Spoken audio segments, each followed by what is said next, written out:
गीता वर्मा आपका स्वागत करती हूं उत्तर प्रदेश उत्तराखंड के हर एक कोने से छोटी बड़ी खबरों को आपके साथ साझा करने वाले today 24 news Uttar Pradesh Uttarakhand channel में। सलेमपुर लोकसभा के भाजपा प्रत्याशी के समर्थन में भाटपारानी के बीआरडी इंटर कॉलेज आयोजित जनसभा सीएम योगी ने देवराहा बाबा और बाबा राघव दास की पावन धारा को कोटि कोटि नमन करते हुए कहा कि प्रदेश के कुछ जिलों में 48 डिग्री तक गर्मी पहुंच गई है। उन्होंने कहा कि भाटपारानी वासियों के लिए इस बात का आश्वासन देने आया हूं कि आप जो पसीना बहा रहे हैं इसके लिए भाजपा सरकार इस पूरे क्षेत्र का विकास करके आपका कर्ज चुकाने का काम करेगी। देश में एक ही स्वर गूंज रहा है, एक बार फिर मोदी सरकार और अब की बार 400 पार। इस नारे से ही सपा, कांग्रेस और बसपा को चक्कर आने लगता है। उनके पास इतनी सीटों पर लड़ने के लिए प्रत्याशी ही नहीं मिले। अब तो जनता कहती है कि जो राम को लाए हैं हम उनको लाएंगे और 2024 में फिर से कमल खिलाएंगे। मुख्यमंत्री योगी आदित्यनाथ ने कहा कि जैसे प्रदेश में माफिया का सफाया किया गया है, वैसे ही पूर्वांचल से इंसेफ्लाइटिस को भी समाप्त कर दिया गया है। उन्होंने सपा और कांग्रेस को भारत की आस्था के साथ खिलवाड़ करने वाली पार्टी बताया। उन्होंने कहा कि सपा माफिया प्रस्त हैं और अपराधियों को अपने गले का हार बनाती है। वहीं कांग्रेस अमेरिका की तरह देश में विरासत टैक्स लगाना चाहती है, जो औरंगजेब का जजिया कर है। मैं तो भाटपार वासियों को इस बात के लिए आश्वासन देने के लिए आया हूं कि आप भाजपा के लिए जो पसीना बहा रहे हैं, भाजपा की गठबंधन सरकार इसके लिए आपका विकास करवा करके, आपका सम्मान बढ़ा करके इस कर्ज को चुकाने का काम करेगी। बहनों और भाइयों, आज आप देख रहे होंगे पूरे देश के अंदर लोकसभा चुनाव चल रहे हैं। 6 चरण संपन्न हो गए हैं। 7वें चरण और अंतिम चरण में हम लोगों को मतदान करना है। बहनों भाइयों, पूरे देश के अंदर एक ही नारा है, एक ही स्वर गूंज रहा है और वह है कि फिर एक बार और अब की बार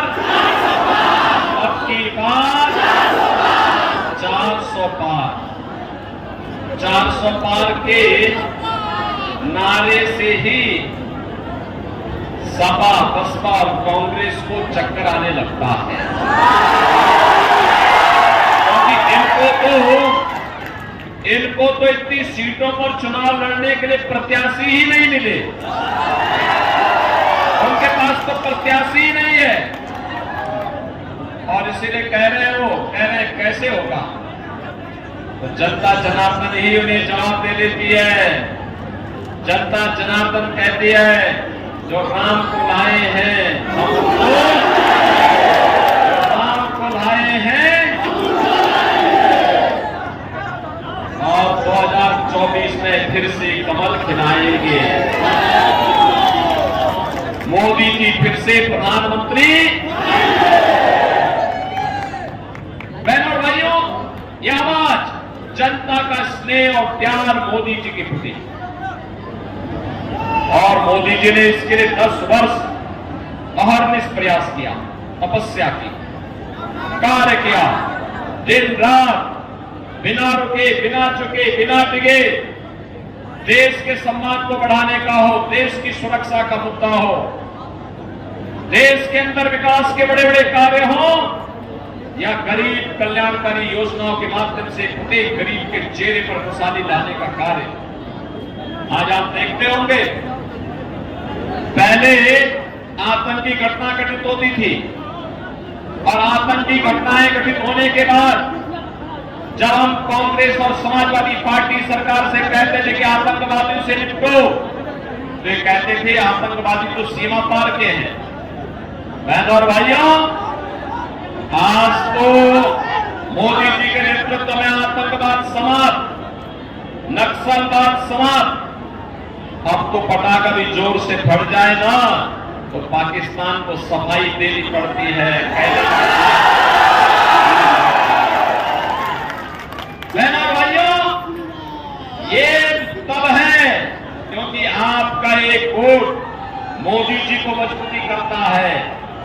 मोदी जी फिर देश को मजबूत करके दुनिया के अंदर भारत की ताकत का एहसास कराते हैं। एक तरफ मोदी जी के नेतृत्व में भारत दुनिया के अंदर सम्मान प्राप्त कर रहा है, सुरक्षित हो रहा है, और दूसरी तरफ विकास के बड़े बड़े कार्य। देवरिया में भी मेडिकल कॉलेज बनेगा, एक सपना था, आज बाबा देवराहा के नाम पर मेडिकल कॉलेज बन करके प्रारंभ हो गया है। बहनों और भाइयों, पहले एम्स के लिए दिल्ली जाना होता था, आज गोरखपुर में एम्स की स्थापना हो गई है। पहले पानी के लिए सीजन में तरसना होता था, आज तो बहनों और भाइयों हर घर नल की योजना क्रियान्वित हो रही है। पहले इंसेफ्लाइटिस से मरीजों नवजात बच्चों की मौतें होती थी, आज हमने जैसे माफिया समाप्त किए वैसे ही इंसेफ्लाइटिस की नौवीं बीमारी को पूरी तरह समाप्त कर